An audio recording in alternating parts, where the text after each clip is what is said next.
পৃষ্ঠা ১৯ ২ ইতিহাসের পটভূমি ব্যাকগ্রাউন্ড অফ হিস্ট্রি।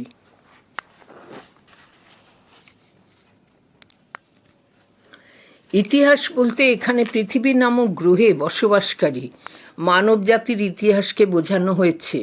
গ্রহ হিসেবে পৃথিবীর ইতিহাস নয়।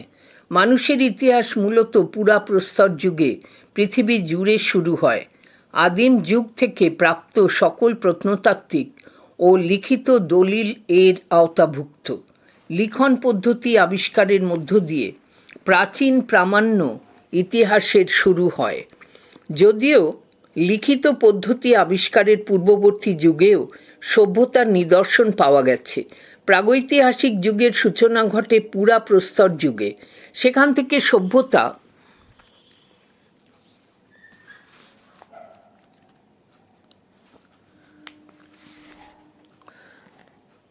প্রবেশ করে নব্যপ্রস্তর যুগে এবং এ সময় কৃষি বিপ্লবের খ্রিস্টপূর্ব ৮০০০ থেকে খ্রিস্টপূর্ব ৫০০০ অব্দ সূচনা ঘটে। নব্যপ্রস্তর যুগের বিপ্লবে উদ্ভিদ ও পশুর গৃহপালন এবং নিয়মানুগ কৃষি পদ্ধতি রপ্ত করা মানব সভ্যতার একটি অনন্য মাইল ফলক হিসেবে চিহ্নিত। কৃষির উন্নয়নের সঙ্গে সঙ্গে বেশিরভাগ মানুষ যাযাবর জীবনযাত্রা ত্যাগ করে স্থায়ীভাবে কৃষকের জীবন গ্রহণ করে। তবে বহু সমাজে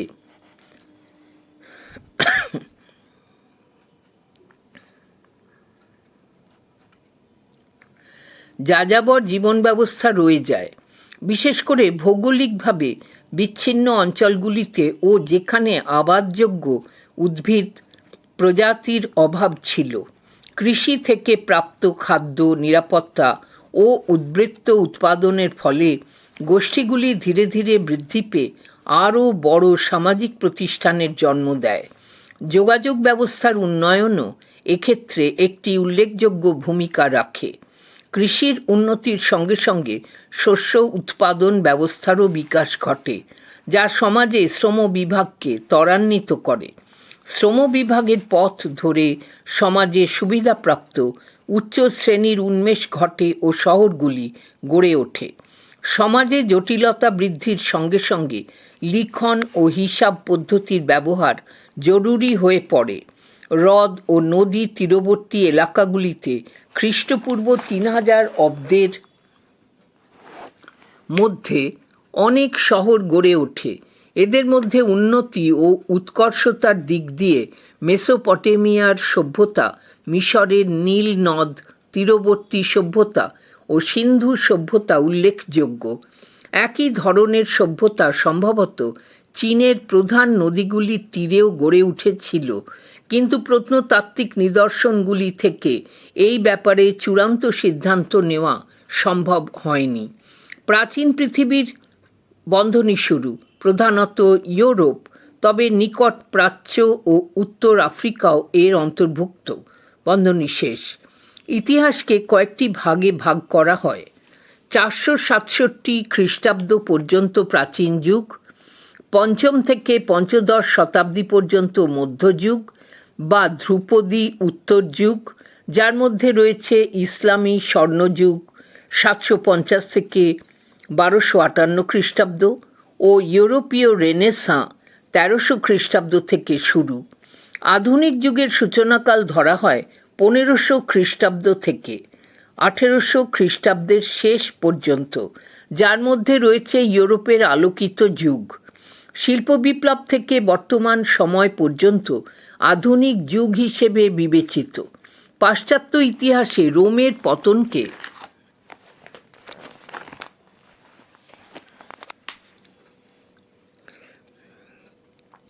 প্রাচীন যুগের শেষ ও মধ্যযুগের সূচনা হিসেবে ধরা হয়। আমরা ইতিহাস থেকে বিভিন্ন ধরনের বিষয় জানতে পারি, যেমন প্রাচীন যুগে মানুষ কী খেত, কী পোশাক পরত, কী ধরনের বাড়িতে তারা বসবাস করত ইত্যাদি। ইতিহাস থেকে আমরা শিকারী, কৃষক, ব্যবসায়ী, পুরোহিত, কারিগর, শিল্পী সকলের সম্পর্কে জানতে পারি। ইতিহাস থেকেই গল্প, নাটক, গান সব কিছুর উপকরণ আমরা পেয়ে থাকি। সভ্যতার শুরু থেকেই মানুষ বসবাস করত নদীর তীরে। এরপর তারা খাদ্য সংগ্রহের কৌশল আয়ত্ত করল। তারা প্রথমে নদী তীরে অবস্থিত অরণ্য থেকে ফল, শিকড় বাকড় সংগ্রহ করতে শুরু করল। সেই সঙ্গে তারা পশু শিকার করতে লাগল। সুলেমান ও কির থর পর্বতের কাছে বসবাসরত কিছু নারী ও পুরুষ বার্লি ও গমের মতো কিছু শস্য উৎপাদন করতে শুরু করেছিল প্রায় ৮,০০০ বছর আগে। মানুষ ছাগল, ভেড়া প্রভৃতি গবাদি পশুকে নিয়ে একত্রে বসবাস শুরু করল। ভারতের উত্তর পূর্বে গাঢ় পর্বত ও মাঝে অবস্থিত বিন্ধ্য পর্বতে কিছু মানুষ চাষাবাদ শুরু করে। সর্বপ্রথম বিন্ধ্য পর্বতের উত্তরের ঢালে বা কাছে অবস্থিত মানুষেরা ধান উৎপাদন শুরু করে।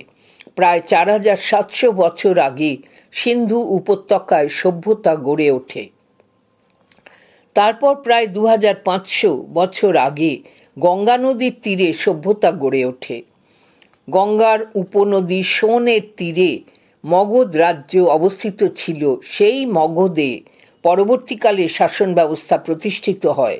মানুষরা নিজেদের জীবিকা নির্বাহ করার জন্য মহাদেশের এক স্থান থেকে অন্য স্থানে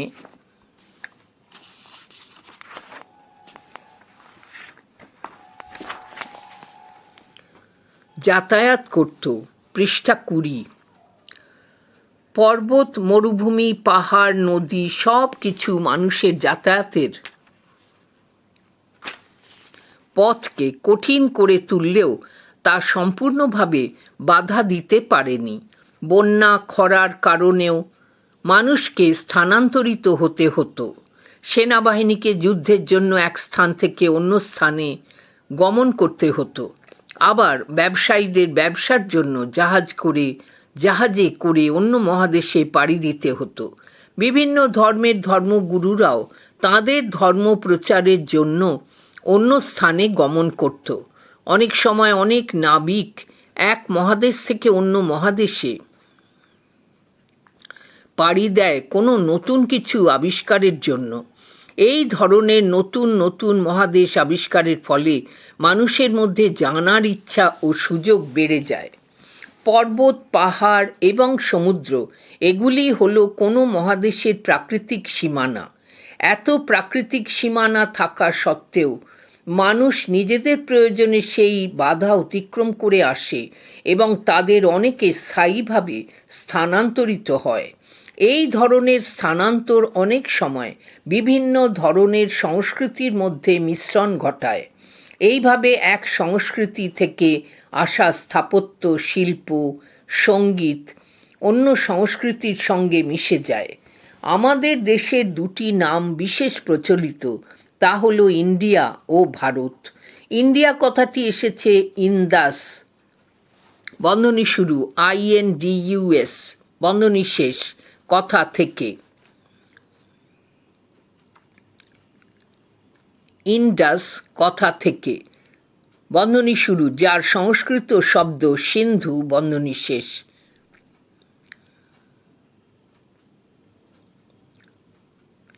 ইন্ডিয়া কথাটি এসেছে ইন্দাস অর্থাৎ INDUS, ইন্ডাস কথা থেকে, যার সংস্কৃত শব্দ সিন্ধু।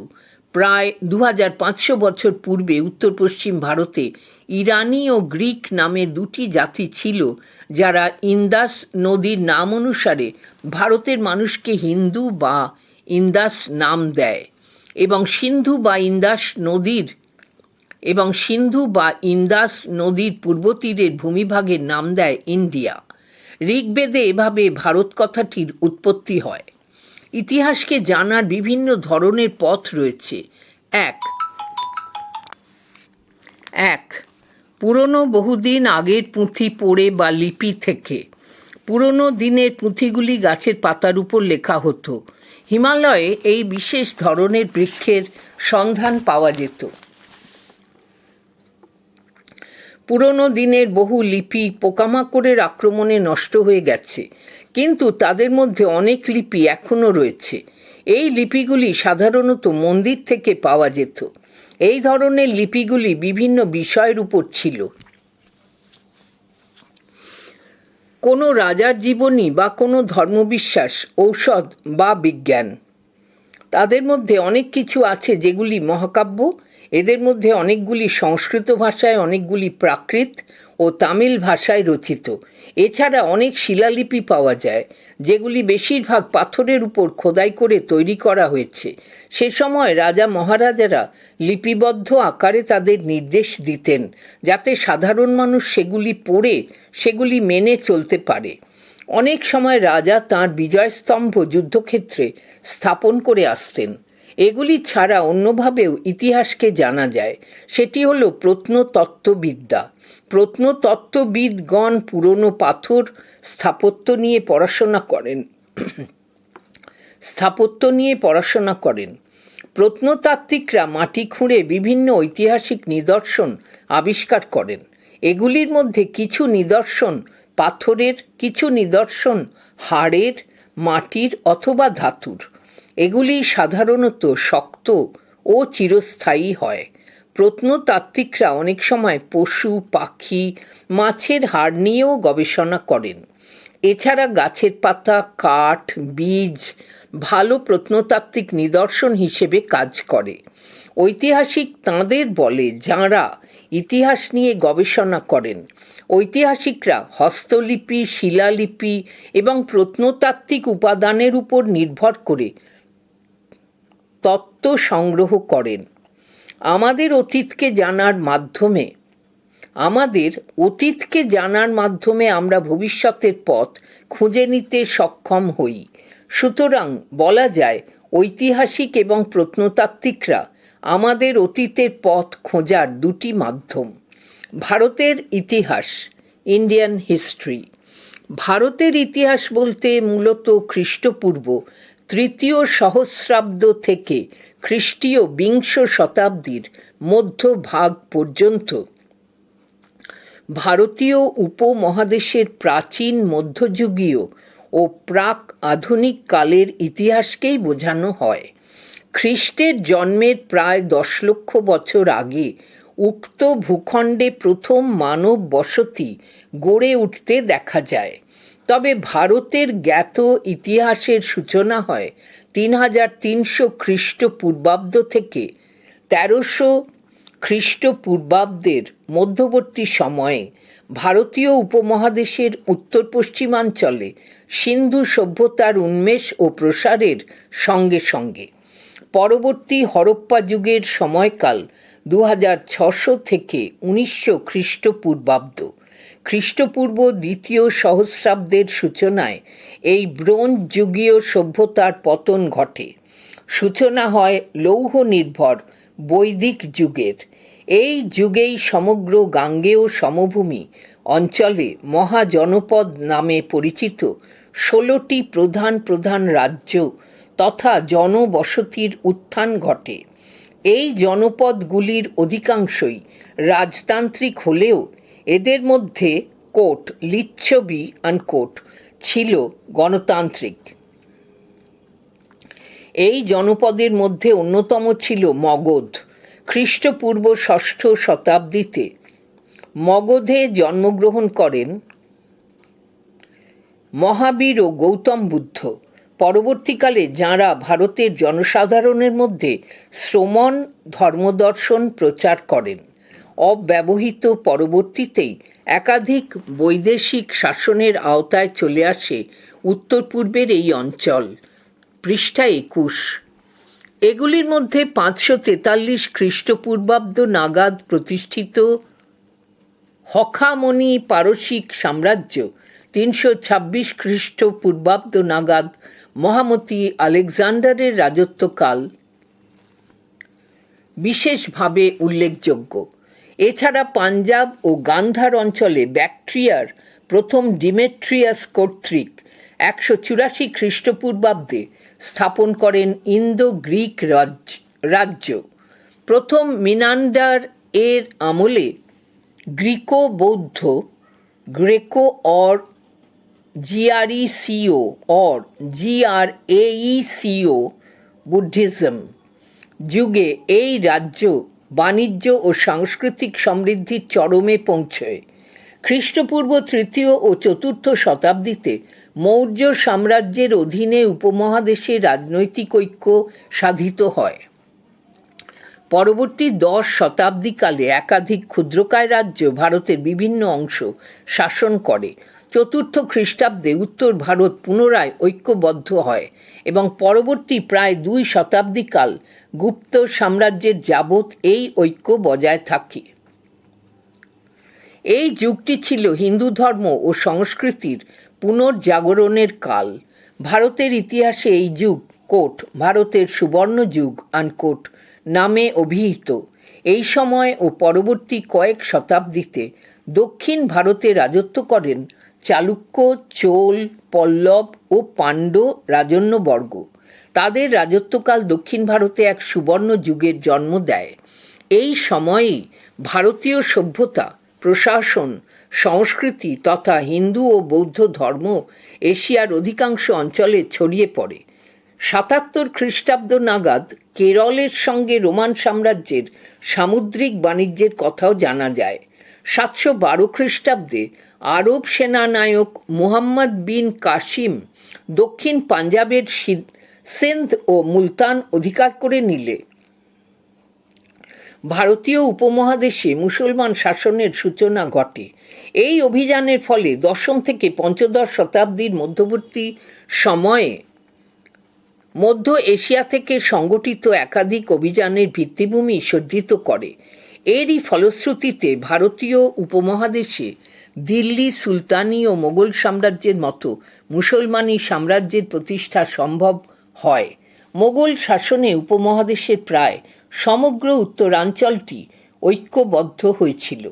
মোগল শাসকরা ভারতে মধ্যপ্রাচ্যের শিল্প ও স্থাপত্যকলার প্রবর্তন ঘটান।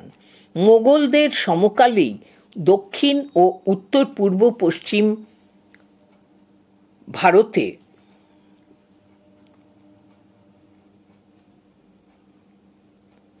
বিজয়নগর সাম্রাজ্য, অহোম রাজ্য এবং বাংলা মারাঠা সাম্রাজ্য ও একাধিক রাজপুত রাজ্যের মতো বেশ কিছু স্বাধীন রাজ্যের উন্মেষ ঘটে।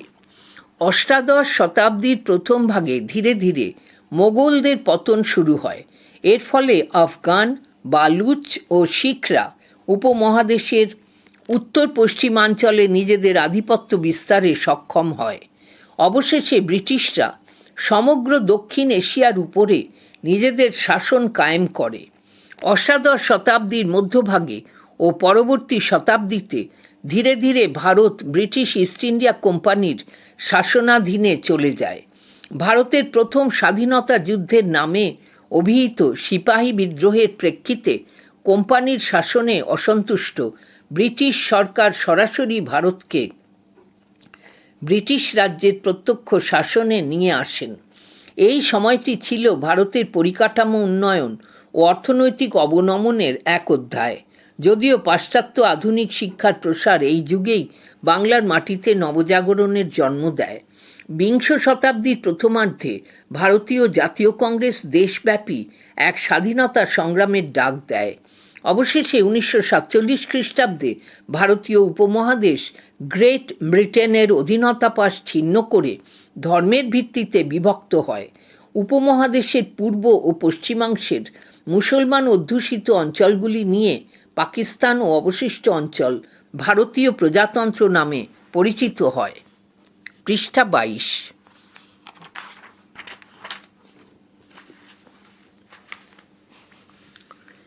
Multiple choice questions, MCQ. 1 প্রশ্ন 1, সভ্যতার শুরুতে মানুষ কোথায় বসবাস শুরু করে? উত্তর, নদী তীরে। 2 বার্লি ও গমের ব্যবহার কোন পাহাড়ের ধারে শুরু হয়? উত্তর, সুলেমান ও কির থর। 3 শস্য উৎপাদনের কাজ আজ থেকে প্রায় কত বছর আগে শুরু হয়? উত্তর, 8000 বছর আগে।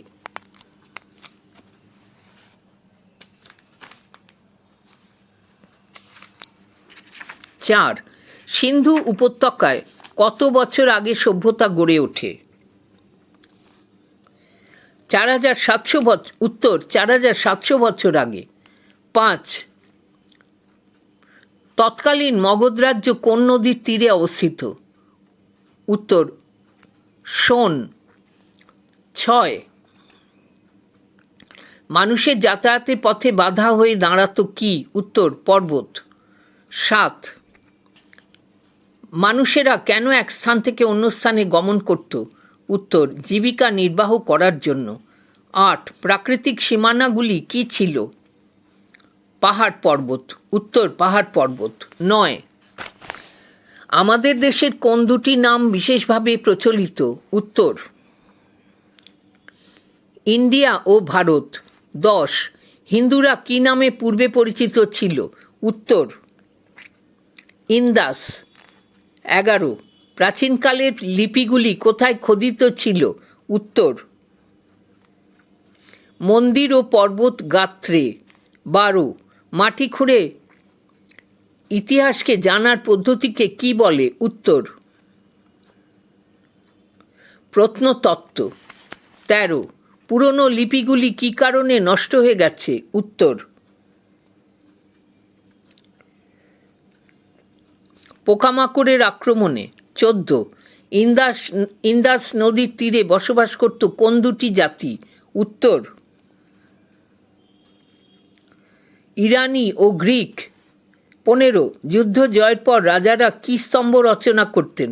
উত্তর বিজয় স্তম্ভ। 16. পশু পাখি মাছের হাড় নিয়ে গবেষণা করতেন? উত্তর